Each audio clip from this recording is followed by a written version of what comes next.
narratives have always existed. If you go back to World War II and you see what Hitler was putting out as a narrative through his media and what the rest of the world was reporting, there are some countries in the world they only report their perspectives and no other data goes out of that country or no other space is there to tell the truth. We are talking about banks creating money. Banks don't create money. Central banks with guarantee from the government create money. So unlike earlier when there would have been a gold standard, so the number of notes you print is linked to the amount of gold you hold.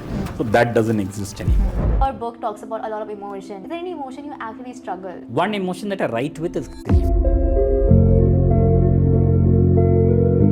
At all points of time, because like I said, it's dedicated to the memory of my brother, right? And it was sudden passing. So which means that it completely changed how I live my life, how I think about life, about mortality, about life itself. Hello everyone, my name is Aisha. I'm your host for today, the show Pages of Pandora, a place where we dive into stories and the authors behind them. Today we have a very special guest, Dr. T. Bijoy, with us, who is an award-winning poet who has worked as a communication consultant with the Reserve Bank of India. He is now the founder of LoudMouth Entertainment, which is writes and directs plays and trains leaders in the corporate world. Recently, he wrote a debut novel, poetry collection, which is named as Clicked, Snapshots and Verses, which has won multiple awards. Welcome to the podcast. Thank you for having me. How are you feeling today? It's good to just sit down and talk about yourself, talk about your book.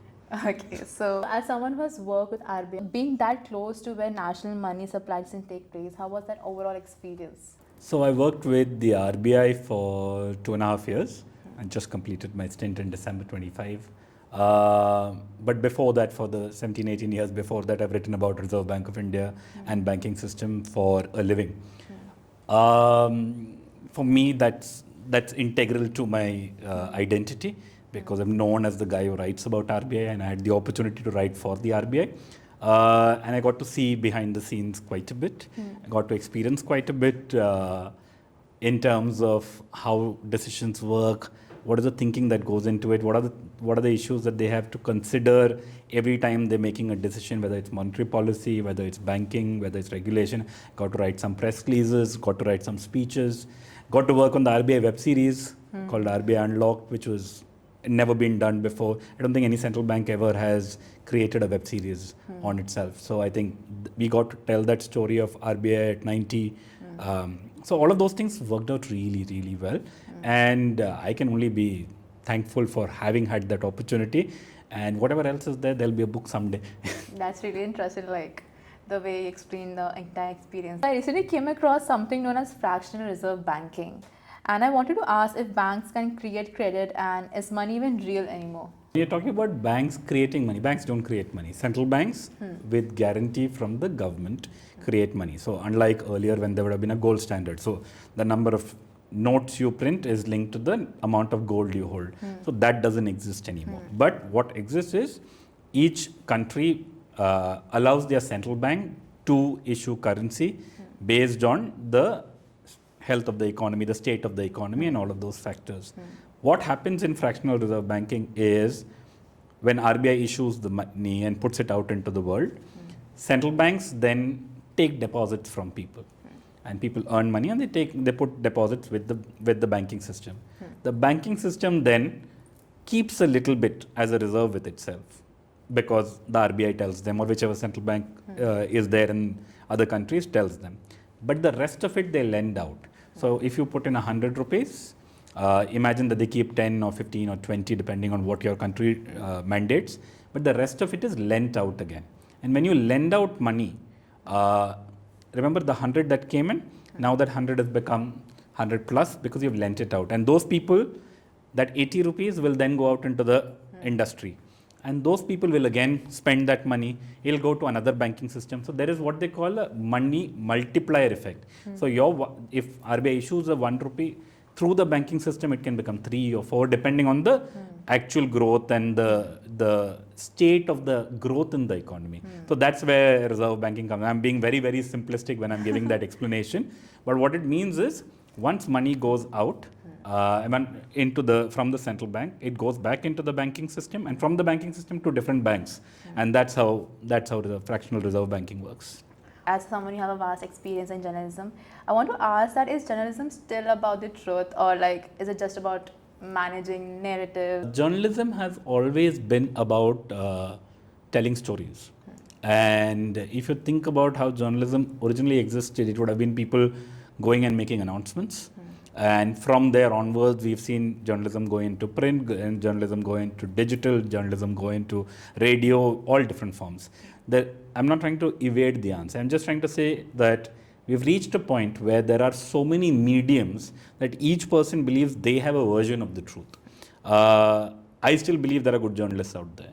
I would like to believe that across the world and across the country, there are good journalists doing the hard grind, and there are people who treat it like a profession and treat it like something that you do for for gaining clout or money or whatever. So bad apples exist in every system.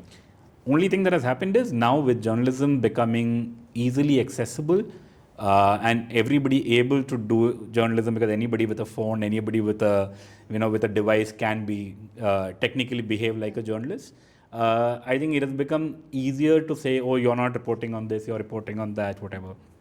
I believe narratives have always existed, stories have always existed. The job of the journalist is to tell stories in a manner that people understand and tell stories that people need to know.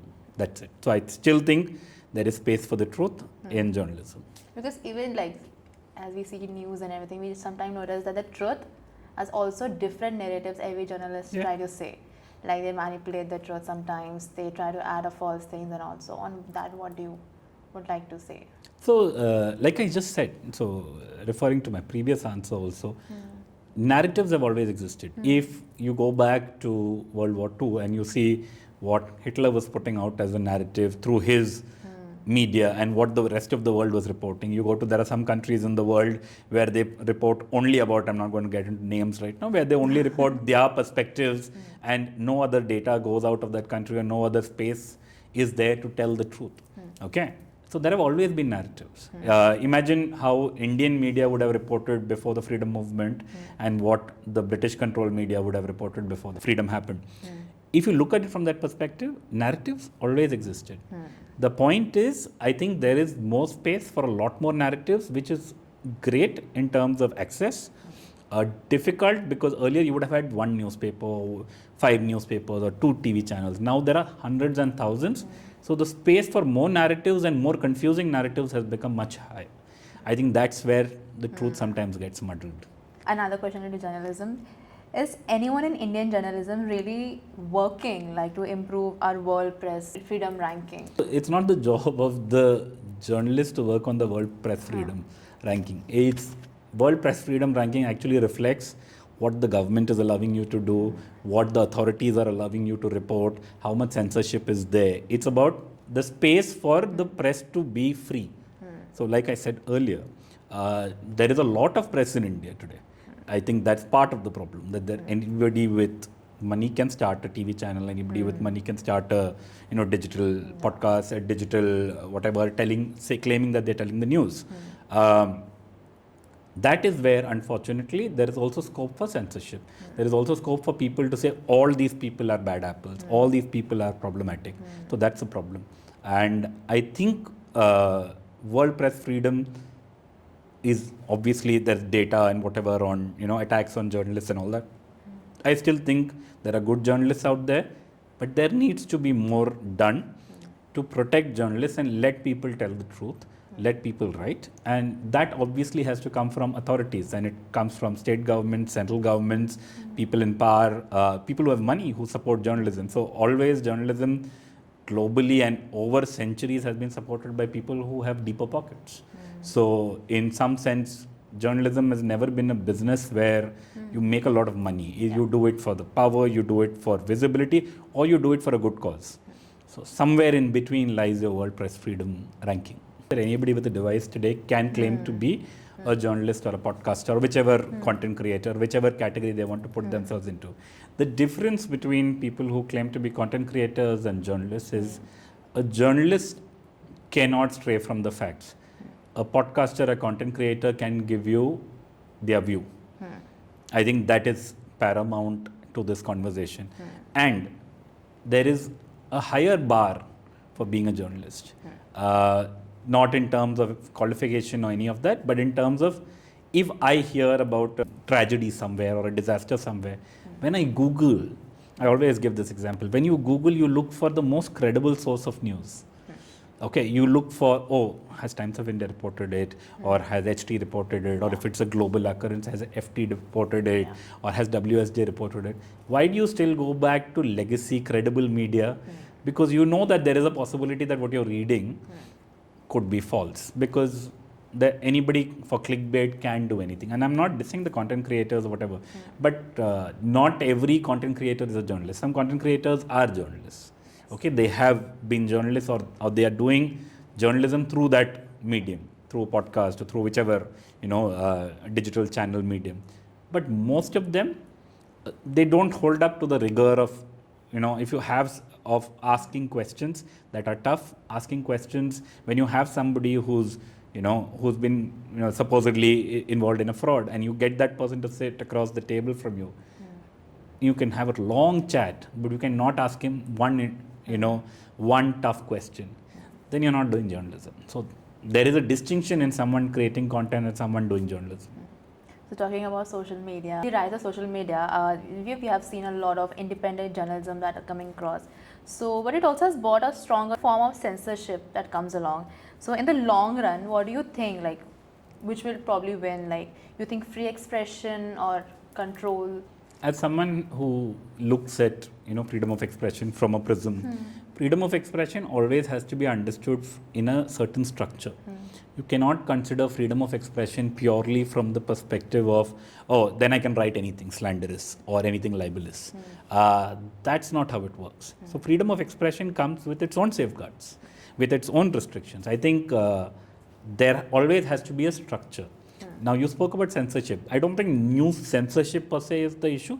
What you mean to say is there is a lot of trolling, there's a lot of public censorship that happens, or public trolling that happens of journalists, of media houses, which leads to censorship, often self-censorship. I think that's a bigger problem, where people say, you know what, I'll stay away from these topics because these are problematic. I think that's a bigger problem. And that's where we go back to the earlier question on world press freedom. If we have to grow as a country, we have to be able to protect the right of expression, but we also have to ensure that people have the space to report, people have the space to tell their stories. Because if you don't do that, we've only seen that in the long run, whenever regimes, whichever, globally across the world has held back people, it always has a spring effect. When it bursts, it will always burst with a vengeance, and that's problematic.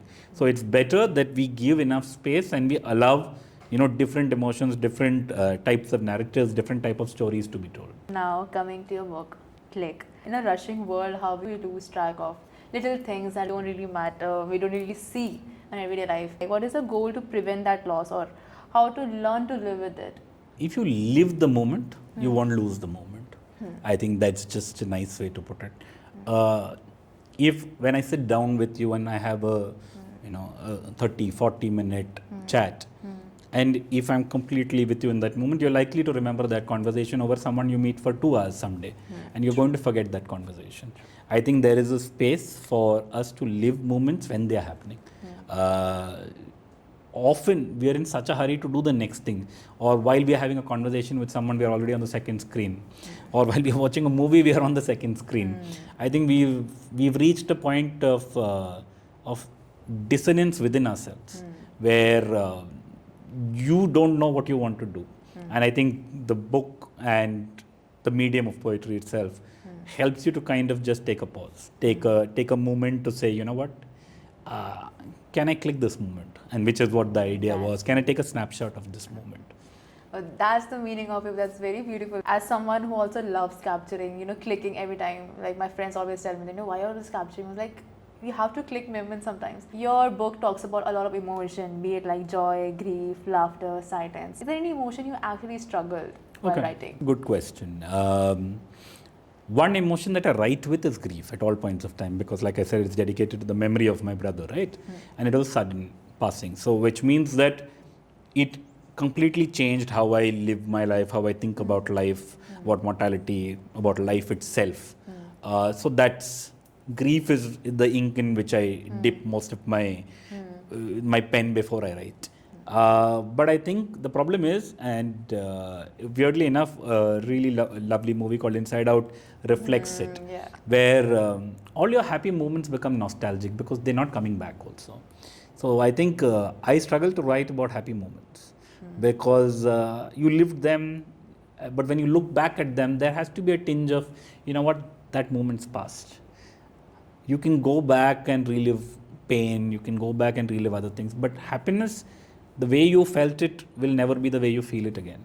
So when you feel it now, you will always feel it with a sliver of, you know, Yeah. some other emotion added to that. It can be anything. It can be, you know, loss, it can be grief, it can be nostalgia, but there is always a sliver of that. I think that's why there are not many happy poems per se, even though there are happy moments in the poem. So, what is that one emotion you feel you are very good writing? Like you felt like, okay, that just flows. You don't need to think much about that particular emotion. Loss. It's always loss, and that's, as in, especially in the set of poems that is there in this collection. And it's a loss of anything. It's a loss of identity. It's a loss of the person you are. It's a loss of a moment. It's a loss of a home. It's a loss of life itself. So I think loss is something that you there are so many shades to it, and there is, like you said, grief is one way of expressing it, but just, you know, you can be sad, you can be depressed. There's so many other emotions that also go into that, and it is loss of things that should be lost also sometimes, you know, because you've grown out of it, but that does not mean that you will not feel pain at the loss itself. I really liked when you said Inside Out. When you watched that film, how did you feel as someone who's written about emotions so much? So I'm someone who uses a lot of, so when I teach, whether it's in college or whether it's during trainings or whatever, I always use pop culture references because they're more relatable, right? But Inside Out was more for the adults. It's maybe in an animated cartoon form, but it's an adult movie from the perspective of who it's catering to. And we all feel, and a kid can watch the same thing and not experience any of that, but go back to it 10, 15 years later. I think they've done a very good job of, you know, going into the brain of, you know, how emotions itself would Inside work. Out too And was emotions fun. have emotions in that, as one critic very lovingly put it. So yeah, I think it's a beautiful, beautiful way of expressing it. Alright, so do you think poetry creates emotional connection than other forms of writing? Or like, is it just do like simply to slow us down and to feel? I don't think there's a contradiction in that question. Poetry forces you to slow down. It can be because there's a cadence to the poetry, or it can be free verse poetry like the way I have written, especially in this collection. Definitely forces you to stop, take a moment, and generally it makes you think. I think as compared to some other mediums, and I'm not saying that other mediums don't have it, good cinema can do that to you, a good series can do that to you. But I think poetry by nature is something that is not very popular, because many people feel alienated by the way poetry is written, or why does it have to have you know, rhyme, or why does it have to have a structure. Mine doesn't, which is why I often joke that I'm not writing poems, I'm writing proems, because they're as much prose as they are, you know, poetry. But I think there is a built-in space for a pause, and if it doesn't trigger an image, a memory, whatever, then the poem has failed. But I believe that, especially with Click, the poems that I'd taken, they were very imagistic in nature. They were meant to throw up images. And if you see an image in your head, then it creates nostalgia. Yes. It triggers its own stories. Yeah. From the background of journalism and was done working with RBI. How does poetry came in the picture? Like, you know, I'm always was it a like something writer. it came along, or was it like something you were passionate about since childhood? Passionate since childhood. I can't believe even today that somebody paid me for the last 2 decades to write, because the one thing that I know I can do is write. So I think I wrote my first poem when I was 8 years old or something. Stupid poem, but it was rhyme. That was just it. Like, I thought I had written a poem. But because people encouraged you, and because, you know, clearly I used to read. So from reading comes writing, and from good reading comes good writing. From more reading comes better writing. So I think somewhere that cycle happened.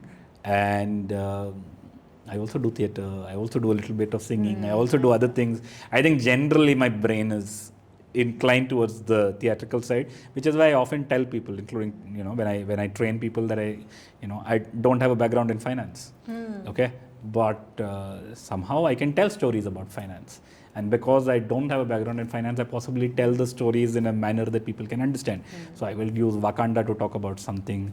I will use Tum Itna Jo Muskura Rahe to talk about how banks are not declaring enough details in their bank earnings. So that's just methods that I have used to make it relatable. I was during COVID. I wrote an ant and a grasshopper analogy, which is an Aesop's fable, and I used that analogy to say how banks that will save capital during that period will be like the ants that will flourish when the winter comes and bad times come. Those are stories that worked. I wrote an article on Raghuram Rajan that won an award, which was Rajan, die a hero, live long enough to be a villain. And that article won the City Journalism Excellence Award. But what was the article about? It was about whether Raghuram Rajan, with the decisions he's taking, has the chance to remain Batman, or will he become Harvey Dent? That was the choice, okay? And there is always capacity to tell stories differently. I think because I don't have a finance background, I was able to do that. I know it's a long answer to your question, but I think somewhere along there I try and slip in my literary interest into my writing. A lot of people have this concept of poetry that's supposed to rhyme. Does you think the poem needs to be rhymeful in order to be very impactful? For the longest part in my life, I used to only write in rhyme. And it took a lot of effort for me to break out of the rhyme, not for any other reason. There's no problem with rhyme. Okay, rhyme has been how poetry has grown. Rhyme has been how poetry has been turned into song. But I found that the rhyme, the meter, they were limiting me. But there are such beautiful cadences to haiku. The meters that you have to follow, the syllables that you have to stick to. There are cadences built into those rhymes, which are also beautiful. So it's not like I have a problem per se with rhyme. I don't write with rhyme anymore because I find it easier to write free verse. Also now, because poetry is also as much seen and performed as it is just told, published. But I have no problem with anybody who wants to do rhyme. Occasionally I may end up writing in rhyme because it makes sense. But I also think that there are stories that don't need rhyme, and I want to tell those stories. Okay, so when you write a book, the first thing you feel, how are people gonna react, or maybe your friends, your family? So tell me, when you actually thought of publishing a book, how was your response from your family, your friends, making them read the poem for the first time? Share the experience of how it went. So most people knew I used to write. Occasionally I would post on social media, but I'd never bothered publishing. Then my dad turned 80. And at that time there was this conversation. He said, "You should publish, no?" Just very throw off. And I don't think he also knows this. I think it's the first time I'm mentioning it also. And somewhere that stuck in my head. So about less than like a few months later, I started putting it together. Went back, and I had not been writing regularly. So I went back to my poems, went back through my collection, then started looking for poems. And then I started looking for a theme. And I didn't, as much as I wanted it to be dedicated to my brother and have his face on the cover and all of that, I didn't want to put the poems that I wrote for him in this collection. I wanted to separate my personal poetry out. And then I started looking, and I came across this theme of, I've written images quite a few times. Why don't I use these poems? And that's when it triggered. My parents were very happy. The first set of books that came, my dad opened it at home. And he was so happy. He was waiting to clap, and I posted that video and photograph online. And everybody is talking about how my dad's reaction was and how my son's reaction was. And most people have been very supportive. Also, all the proceeds of my book go to a charity called Purnata Mission. And they work with at-risk kids that are slum dwellers, that are rag pickers, all of that. So because it's dedicated to my brother, I didn't want to keep anything from the proceeds. So from the proceeds, not even from the profits. So anything that comes, any sale that I make goes to that. So from that also, a lot of people went ahead and supported the book, because they felt that not only am I buying a book, but it's also going to a good cause. So there was a built-in element into that. A lot of people were very surprised to realize that I can be that deep a thinker, because most of the time I come across as just being fun person, chilling. But when you realize that there are layers to another human being, and many people don't get to experience that, especially if they work with you and stuff. So I think that was it. I think a lot of people realized, oh, okay, this is little more than skin deep. So yeah. You, as someone who is coming from background of financial journalism, a space which is driven by structure, data, and deadlines, did you feel poetry felt like an escape from the world, or it was like just to sharpen how you see it? No, so for me, poetry has never been escapism. It's a way of just communicating. I tell stories through journalism. I also tell stories through my poetry. Okay, the mediums are different. I tell stories when I do a karaoke night. All my communication happens in different forms, but I'm always a storyteller. I see myself as a storyteller. Okay, whether it's published or not is a separate conversation. When I do a live, performance of a poem, I write for that. Okay, so I will write for that day. So then it's something to build towards. I think there are people who may write it to express themselves, whatever. For me, sometimes it can be a word that triggers it. I want to write with the word cauterize. Cauterize is such a beautiful word. It's healing with, it's healing with fire. Or sometimes it may be that, oh, kintsugi. I want to write with kintsugi about how you heal using gold, how the Japanese use gold to, put together broken walls. Similarly, I think there are times when I'm stuck in traffic and I'll see something and I'll just feel like writing. There are times when a word has been playing in my head for days and suddenly something will trigger, and I know if I start writing right now, it can form into a poem. I think that's just where it is. For me, it's not about escapism as much as just being able to convey my thoughts. And I write it knowing that there will be a reader somewhere. So for me, I have to write it in a form that I know a reader will understand, and not just something that is great for. I don't want to do journal entries. Okay, then those are just journal entries. I want to write something in a form that somebody else can understand somewhere. As someone who loves reading a lot, I have come across poetry that felt like the author just wrote in the sake of just getting published, and there were no emotions sometimes. Many of the things I have written in the book I haven't experienced, but I've seen other people's experiences. You can't live every experience in a short life that you lead in this world, but you live off other experiences. Sometimes you watch a movie and somebody in that movie is having an experience, and that triggers a series of thoughts in your head, and you will forget where that trigger came from, but it can lead to you writing something. For me, there are some moments in there which are born out of actually seeing something and then thinking about it days later and writing about it. And sometimes when you're like, oh, I want to write with this word, and you play around with the word and somehow it falls into place. I think we're over intellectualizing it a little bit, but poetry for me will always be a way of telling a story. And that story can be something I have lived, something someone else I know has lived, or something that I have imagined. Somehow, somewhere there is always, the source of something will always be there somewhere. But I may not be able to even detect the source after a point of time. As someone who is a huge Taylor Swift fan, she always used her poetry in her songs. There were moments in your life when you felt like this poem which I have written could be a song. So I wrote a poem called Second. It's about being cooler because you're second. Everybody's in the race to be first, but it's cooler to be second because you have something to work for. And you will be remembered if you beat the first guy. Okay, so that's all that matters. And it was selected by someone, and they created a poem out of it. It's part of a collection that came out from poetry to music. It was one of the poems that was selected for that. So there are times when I know that this poem can become a song, but then I write it that way. Sometimes you will have to revisit the structure so that it is not, free verse may not lend itself always to writing. So when Taylor Swift will be writing, she's writing with rhyme and meter a little bit, because you have to fit it into repetitive sections of music. Verses, yeah. So I think that's why I don't always write thinking about performing or it being turned into a song, but there are times when I write and I know that, oh, this is something that I could perform as a monologue, or I could perform as, in live stories session.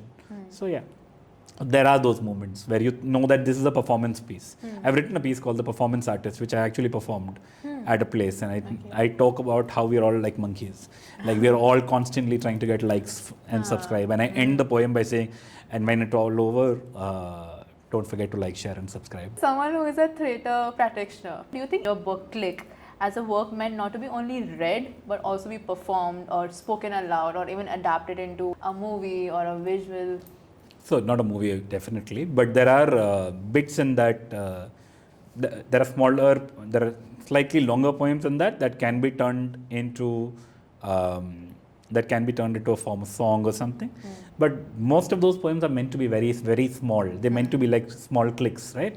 And because of that, they may not lend themselves to doing that. But I also used to write my own plays. I used to only perform original plays.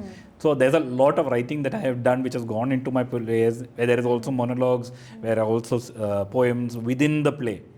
And those are meant to be performed. So performance pieces are different. So if I because you're now saying it, if I put together a set of performance pieces, I don't think they will look good in print. Because they were meant to be performed. And poetry, by the way, used to be performed. Like Indian culture of poetry is to be, आप महफिल में जाके आप perform करते हो. Okay. I think there is increasingly a reversal back to that. We just call it different names. Okay, what used to be stand-up, what is today's stand-up used to be different form. Hasya iske liye ja rahe hain aap. Okay, in Hindi and other languages. So I think there is that's happening. Anyways. But I don't write thinking about anything. I write because I have to write. I don't have better reason for that. I feel like I need to write this. So that urge is all that makes me write. Like you said that there are poetries which you have turned into theatre. So tell us your first experience when you actually bought your poetry, the one you wrote, and put it in the theatre form. The first full-length play that I had written was a play called Gag, which ironically is the word censorship. And I had written about, and those are recurring themes that I seem to go back to. But in Gag, there is this whole bit where two people are talking back to each other, and they're effectively performing a poem. But in a play setup, because they're talking it out loud, and there is a third person in between who's the subject of this poetry. So there are different ways of performing poetry. So that is something and it was great fun, and it got selected for Thespo 9, I believe. Which was a theatre fest for back then under 25-year-olds. I think now it's Thespo 26 or something. So it's been a while. I think every person has an art inside them. Every person has a poetry to tell. If someone out there is listening to you and they want to be a poet, who knows they can be a poet, but they're not really confident about that, what's that one piece of advice would you like to give it to them? Read poetry. Read what is happening. You will be better if you read. As journalists, I used to tell people, read other people's work. You will be smarter because somebody else has done the work. So now you can read what somebody else has done. I think not enough people are consumers of the things that they want to produce. I want to produce books, but I will not read a book. I think if you don't read enough, you will end up being in an echo chamber, and you will not be able to see that the world has moved on. Your ability to read changes how you think. I know I used to read fiction as a kid. I know so much about the Cold War. I know so much about World War II. I know so much about so many things that happened way before our times, simply because I read about it. And it was part of stories, but you remember them and you're younger, and it stays with you. And they become part of your stories. One of the poems in the book is about that. And it's about the atom bomb dropping. Okay, and that kind of stuff gets triggered in your head years later after you have written it. I think not enough people read. I think there are too many people who want to produce stuff that they don't consume. I think going back to that whole thing, if you read, you will be encouraged to also write. It's like you do your research before you write one. It's not just research, it's also about reading people who inspire you. I think if I ask you who are your top poets, favorite poets, you should be able to tell me. You should be able to tell me your, so at least I know the kind of stuff that you like to read. That will also may or may not reflect in your voice, but that will also show what your influences are. But if you're just getting up, and you spoke about poor poetry earlier. Okay, and I'm no judge of good or bad poetry, but you said they didn't have emotion. If you read something and it evokes an emotion, then you should be able to go back and read more, right? It should evoke that reaction from you also to read more. I think more people should read, not just watching stuff, but also reading stuff, because reading makes you pause. When you're watching stuff, it can be ephemeral, even if there are back buttons and forward buttons and whatever. But when you're reading, you have to pause. You're taking the effort to open that book. I think so. Read. So there are moments when we write something and then we're just like, oh, did we actually write that? So has it been a moment in your life when you wrote something and you're like, oh, I actually wrote that? हाँ बहुत बार हुआ है. Like there are times when I look at this and I wrote this. Like because I've been writing for, like I'm 41 now, so I've been writing for 33 years. Sometimes I look at a poem and I said, I have no memory of having written this. I'm very proud of the fact that I wrote it back then, but I have no memory of actually having written this. Yeah. So it can be a little scary, because you're not the person you were when you wrote that poem. I often tell people I can't rewrite the poem. If I lose a poem, it's gone. Because I'm not the person I was 5 minutes ago. Because in the last 5 minutes we have had a conversation which may have changed who I am. Okay, so I'm not the person I was 5 minutes ago. So yeah, lots of times. There is one poem called Myopia in there, which is like my life theme. Okay, it talks about, I'm just paraphrasing now, you know, you have the sun, the moon and the stars, and you know, I pointed to all those things and you looked at me and said, your nails are dirty. Now, this expresses so much of what people are like today, right? And for me, it's very personal. I've always had the larger than life personality. And so when I wrote this, it was like, oh, this is as good as I can write this down. इससे ज़्यादा मेरे से नहीं हो पाएगा. So I had the opportunity to present the book to Mr. Amitabh Bachchan a few days ago. And thankfully he opened the book, and it was between a lot of things, but he opened the book and he read Myopia. I was so proud that he opened it to that page, and he just burst out laughing after reading it, and he said, and he kept the book. So I was like, okay, that's a cool one. It's a good moment, right? So by the way, same poem. The reason why it's in this is because I had, and I'm not name dropping, it's just that I've had the opportunity as a journalist, as someone in the public, I've had the opportunity to meet them. I got to spend like 4-5 hours once with Guldar Saab at his house. And it was meant to be a meeting, and it turned into poetry reading, and I was then pulling out poetry from my phone and from my mail and for whatever. And the poem that he also really liked was Myopia. Pays for all that kind, yeah. T.S. Eliot used to write magnum opuses, Wasteland likha hai, Proofrock likha hai. Yeah, people used to write huge books, and it's fine. As in, that's just a form of how you tell the story. And you want to tell a story that you could have written in prose, but you want to do it in rhyme. Go ahead and tell that story that way. I think there's space for whatever you want. That's not a problem. I think the real issue is it told well? If it's told well, it doesn't matter how long it is and whatever it is. And I actually used to enjoy my... the problem I had was literary criticism and reading and learning about poetry I enjoyed. Writing literary criticism I didn't enjoy. I was like, I'm there. Like while I'm reading it, I'm there, right? And Robert Frost, the Road Less Taken, when you're reading it, you're literally walking through that forest with him. And I think that's just how poetry is meant to be. It's meant to evoke that. So those are my influences. I remember reading E. Cummings, who never used to use capitalization. There are lots of my poems where there's no punctuation. I'll let it to you कि ये sentence कहाँ खत्म हो रहा है. आप देख लो. Okay, so as a reader, as a writer as well, but let's talk about perspective of reader. Has it been for you someone who's a fictional writer and who brings stories in a fictional world? Has it been in a time when non-fictional has been something that inspires you? No. So not boring at all. I was never someone who read non-fiction, but I used to like history. So which would be the way most of history was written was non-fictional. But I think there are great autobiographies out there. There are great non-fiction pieces. I learned a lot about the things I write about as a journalist, RBI banking, because I read books written by people about incidents that happened before me, Lords of Finance and various other books like that. That was brilliant. But they were very well written non-fiction books. So they're written like stories. They just happen to be telling you real life incidents. They're talking about the Great Depression, which was getting replayed in 2008-9 when the Goldman crisis happened. The Lehman crisis happened. So at that point of time, when I'm looking at these things, there are lots of good non-fiction pieces out there. One of my favorite books, and I have bought that book for a bunch of people, is because it's so brutal to itself. The author is so brutal to himself. It's a book called Open by Andre Agassi, the legendary tennis player. And he's so brutal. He's talking about how he wasted his own talent. And he was a multi-year winning, tennis champion. But he talks about how he, lost it to vanity, lost it to substances, lost it to fitness, and then how his whole journey of going back happened. But even then, he's not kind to himself. He's not kind to his father, who was a fairly bully kind of character. So there are good books out there. Open is a book I often recommend to people. But I also read a lot of non-fiction for journalistic purposes, because it adds to the stuff that I write about. I have a small round for you. It's called a rapid fire round. Sure.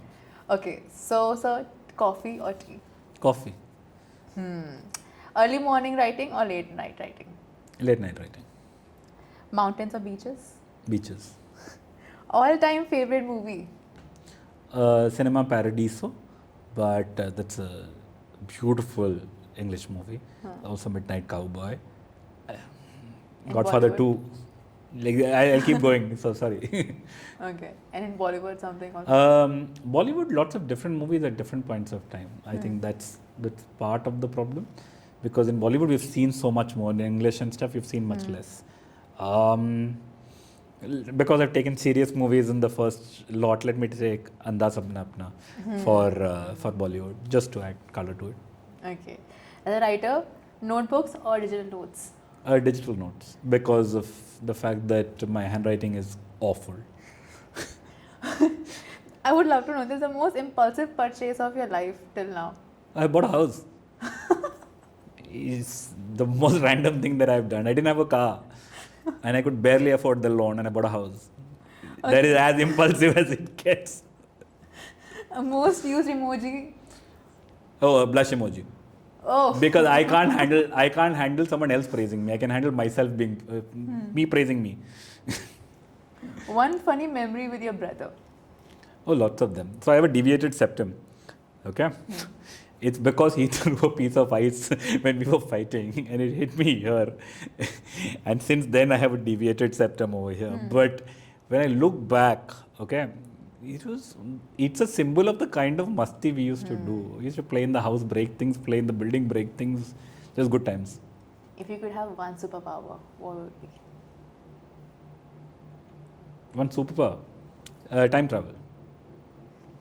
And one message you would like to give your younger self? Nothing. Same that I lived. No message back to me.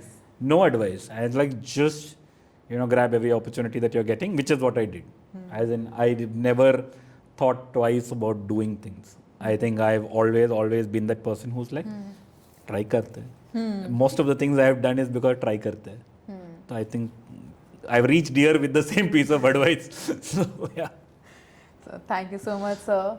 So Thank to the you. readers out there, do definitely go and check out their book. His book is available on Amazon. And yeah, so thank you so much for joining. It was Thank lovely you for having this having me. conversation with you. Lovely talking to you. Yeah, thank you so much.